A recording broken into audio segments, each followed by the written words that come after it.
in the Texaco Challenge Saturday at noon. A historic moment tonight. The Berlin Wall can no longer contain the East German people. Thousands pouring across at the Bornholmer Bridge. NBC Nightly News with Tom Brokaw. Tonight from West Berlin. Good evening, live from the Berlin Wall on the most historic night in this wall's history. What you see behind me is a celebration of this new policy announced today by the East German government that now, for the first time since the wall was erected in 1961, people will be able to move through freely. This crowd has gathered here tonight spontaneously. From the East German side, they have been training water cannon, as you can see on some of the celebrants, but it doesn't seem to make much difference. We'll show you some videotape now as well of what happened earlier tonight when there were even more people atop the wall. The West German police have moved in here, suggesting that they move back, saying that the situation is already complicated enough, but it doesn't seem to make any difference. The people are here to celebrate freedom. For the East Germans, freedom to travel, a primary right for people anywhere in the world. The East German government said today that the East Germans can now go for a short visit or go to the West permanently as they go through the Berlin Wall at any number of the checkpoints. The East German government announced all of this to demonstrate to the world and to its own people, of course, that it is serious about reform. The wall, as we have known it since 1961, a sinister symbol of oppression, the wall has changed dramatically tonight. Along the wall tonight, jubilation as the word spread.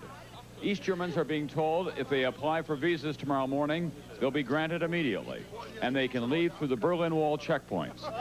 We first heard about this tonight almost by accident in the closing minutes of a news conference with Günter Schabowski, the Communist Party propaganda chief. When I sat down with him for an interview, he was still learning about the new policy. Mr. Schabowski, do I understand it correctly? Citizens of the GDR can leave through any checkpoint that they choose for personal reasons. They no longer have to go through a third country. They are not further forced to leave GDR by transit through another country. It is possible for them to go through the wall at some point, presumably. It is possible for them to go through the border. Freedom to travel. Yes, of course. It is no question of tourism. It is the permission of leaving GDR.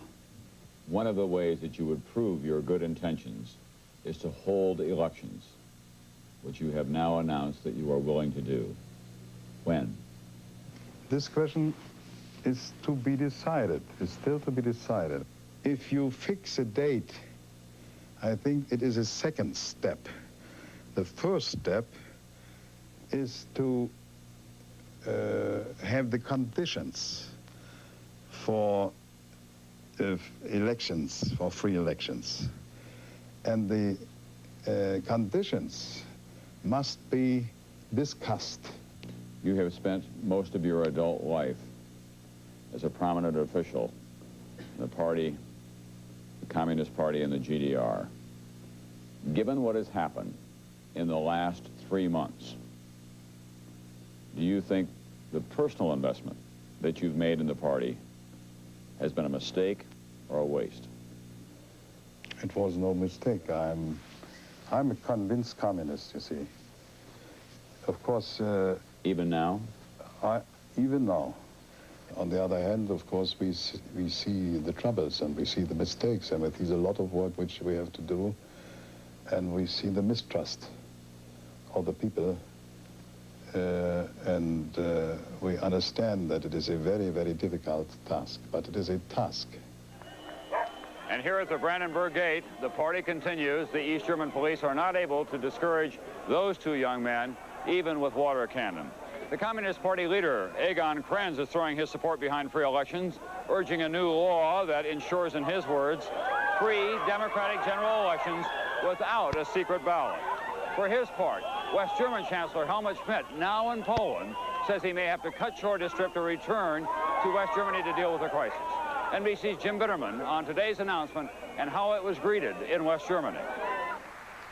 In the West German parliament tonight, a spontaneous burst of patriotism. With the news from the East, the parliamentarians took to their feet to sing the nation's anthem. It was a kind of nationalism and unity rarely displayed here. It is, said many, an historic hour. It was an hour of unity. Unity in the evaluation of this event, which means the end of the wall, the de facto end of the wall 28 years after its establishment. But many of the nation's top leaders were out of the country for the historic moment. Chancellor Kohl and others left this morning for an official state visit to Poland. Kohl cautiously told his traveling press corps that West Germany was ready to help to the fullest if there's real reform in the East. But while low-key in public, the West German leader, according to an aide, has called for an immediate meeting with his East German counterpart. But Kohl's countrymen were much more emotional at today's developments. You've got to be kidding. Now, come on, it's not true. Well, I haven't heard it anyhow. I don't believe it. From Berlin to the Rhine River, West Germans were shocked at the news and wondering perhaps what they'll do with the new flood of refugees the change in border controls will certainly produce. Already, the newcomers are overflowing into temporary quarters, from abandoned buildings to atomic bomb shelters. So it's also very difficult to find rooms for these people. But find room the West Germans must. Within hours of the announcement of the change in rules, carloads of new refugees were backing up at East German crossing points, even though border guards apparently weren't immediately letting the newcomers through. One East German who did make it across said late tonight things on the other side of the wall were massively confused. Jim Bitterman, NBC News, West Germany. It is a little confusing here tonight, and when I introduced that report from Jim Bitterman, I said Helmut Schmidt. He's the old Chancellor of West Germany. I met Helmut Kohl, and Egon Krenz is calling for free democratic elections with secret ballots. In Washington, President Bush called today's historic announcement a dramatic happening for East Germany and for freedom. NBC's John Cochran is at the White House tonight. John, I hope it's a little calmer there. A bit. Tom, it was a day of high drama, so the president felt he had to say something, but he remained in character. No gloating, and no claim either that today we heard the funeral bell toll for communism in East Europe. Rarely smiling, the president chose to emphasize the seriousness of events in East Germany, or the GDR, even if it is good news. I'm elated. I'm just not an emotional kind of guy. And if the GDR goes forward now, this wall built in '61 will have very little relevance. And it clearly is a good development in terms of human rights. Only 5 months ago, Bush was in West Germany calling for free travel between East and West Berlin. But the president and his advisors never thought events would move so fast. Vice President Quayle says things are happening so fast, nothing seems impossible anymore. I don't know if the term Iron Curtain is dead, but it certainly appears to be coming down. Well, I don't think any single event is the end of what you might call the Iron Curtain. But clearly, this is a long way from the harsh days of the harshest Iron Curtain days. On Capitol Hill, reaction ranged from caution to ecstasy. We are now in the end of the Cold War and into an era that many expected would never happen for many, many more years to come. Borders can be closed as well as open. Talk of free elections can turn out to be nothing more than talk. If there is a misstep in East Germany now, the results could be cataclysmic.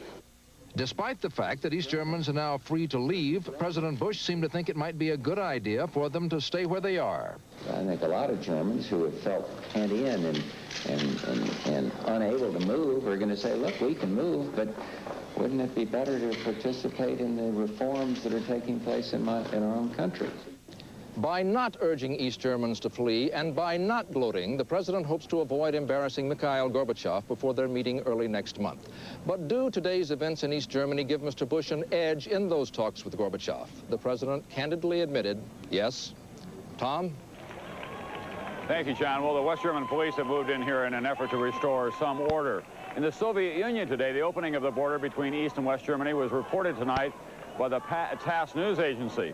Before the announcement, the Foreign Ministry spokesman, Gennady Gerasimov, said changes taking place in East Germany are, in his words, for the better. That is for sure, in his words. I'll have more from Berlin on this remarkable day of change on travel in either direction. That is, that West Germans are free to travel into East Germany without a visa that costs about 25 marks. So this indeed is a historic day if all of that holds up. Tonight's stunning announcement about the new travel arrangements through the wall almost overshadowed other major concessions from the East German government today. That it is prepared to recognize other political parties and to begin the process of organizing free elections possibly as early as next year. Well, the opposition to the East German Communist Party has been massive. It is not particularly well organized, and the opposition was almost overwhelmed by this rush of news today. The new travel policy was very welcome news for leaders of the new forum, the East German reform movement, which is only 3 months old. This is really the step that they should have done weeks, months, even years ago. It would have been hailed with the greatest of relief. The artists and intellectuals who make up the new forum are treating the other news with more caution. They're not sure they're prepared for elections just yet. They're not as militant here as Solidarity is in Poland. We are not a party, we are a movement. We want to discuss with all peoples in GDR our problems about the situation. Whether it understands power or not, the new forum has come a very long way quickly. From church meetings in September to the prospect of elections, and now these dramatic new travel rules. Back here at the Brandenburg Gate, the water cannons are being fired once again from the east side. A major question behind these remarkable events that we've seen here in recent weeks. Will Germany be reunified? Will this wall come down politically? A question being contemplated well beyond the two Germanys. West Germany has about 60 million people. East Germany has about 17 million. Together, of course, they would form an economic and political power. But would a giant German state once again dominate Europe? The memories are very real, of course. Poland remembers, so does Czechoslovakia, the Soviet Union, and to the west, the Allies in World War II. Tonight, NBC's Peter Kent on the prospects of once again one Germany. Making one Germany again out of two wouldn't just mean that the wall would go. 400,000 American and NATO troops would pull out of West Germany, and about the same number of Soviets would leave the East. In Moscow today, the Soviet spokesman said it's still premature to talk about German reunification. Let's disband Warsaw Pact together simultaneously with NATO, and then maybe the situation is going to change, and then we can return to the subject and discuss it again. Nonetheless, West German Chancellor Kohl began a visit to Poland today, among other things, reassuring Polish leaders that a reunified Germany would not try to take back German territory ceded to Poland after the war. In Western Europe, the prospect of German reunification is not universally welcomed. You know, the writer François Mauriac once said, I like Germany so much that I want two of them forever. I think a lot of French people deep down feel a bit like that. For other Europeans, the prospect of a single Germany awakens nightmarish memories of the Third Reich and raises the specter of a fourth. I think in the choice of the expression Fourth Reich, I wish to jolt my readers into sitting up and looking at what might be happening. Conor Cruise O'Brien isn't talking about military conquest, but about potential German economic domination of Europe. The new united Germany will be by far the greatest power, certainly economically and potentially in every other way. Despite recent public statements by President Bush and French President Mitterrand that West Germany has proved its commitment to democracy, that reunification's okay, the Western powers have no common policy on the German issue. Until now, most believed it was a problem for politicians of the next century, if then. In any event, the talk in West European capitals is no longer whether German reunification should happen. It's regarded now as pretty much inevitable. The question within NATO, between Allied leaders, and for the Gorbachev-Bush summit is when and how it should happen. Peter Kent, NBC News, London. And I'll be complicated enough, but it doesn't seem to make any difference. The people are here to celebrate freedom. For the East Germans, freedom to travel, a primary right for people anywhere in the world. The East German government said today that the East Germans can now go for a short visit or go to the West permanently as they go through the Berlin Wall at any number of the checkpoints. The East German government announced all of this to demonstrate to the world and to its own people, of course, that it is serious about reform. The wall, as we have known it since 1961, a sinister symbol of oppression, the wall has changed dramatically tonight. Along the wall tonight, jubilation as the word spread. East Germans are being told if they apply for visas tomorrow morning, they'll be granted immediately, and they can leave through the Berlin Wall checkpoints. We first heard about this tonight almost by accident on the closing week. In the Texaco Challenge, Saturday at noon.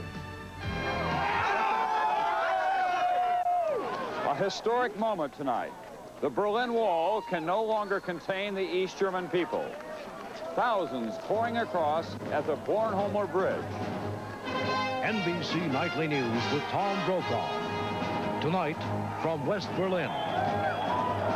Good evening, live from the Berlin Wall on the most historic night in this wall's history. What you see behind me is a celebration minutes of a news conference with Günter Schabowski, the Communist Party propaganda chief. When I sat down with him for an interview, he was still learning about the new policy. Mr. Schabowski, do I understand it correctly?